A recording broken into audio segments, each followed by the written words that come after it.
అందరికీ నమస్కారం. పల్లెటూరు పిల్ల ఛానల్కి స్వాగతం. ఇగో ఇట్లా కర్ర కట్టి మొక్కజొన్న కంకులను ఎందుకు వేలాడదీసాము తెలుసా? తెలిస్తే కామెంట్ చేయుర్రి. ఇది డెకరేషన్ అనుకునేరు. దీని వెనుక మన తాతల కాలపు పెద్ద దిమక్ దాగుంది. సరే మరి అసలు ముచ్చడికి వద్దాం. వెనుకటికి వచ్చే సంవత్సరానికి పంటలు వేసుకోవడానికి విత్తనాలను ఇట్లే దాచుకునేటోళ్ళు. అవి మంచిగా లావుగున్న కంకులను ఏరి పొట్టు వెనుకకు వలిచి జడలెక్క అల్లి పైకప్పు కట్టేటోళ్ళట.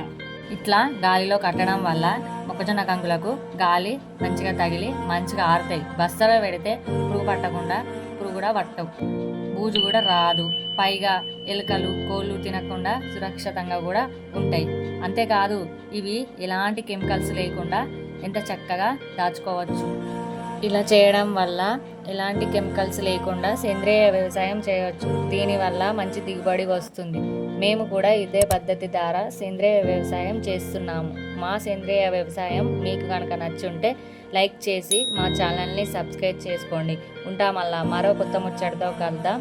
Bye bye.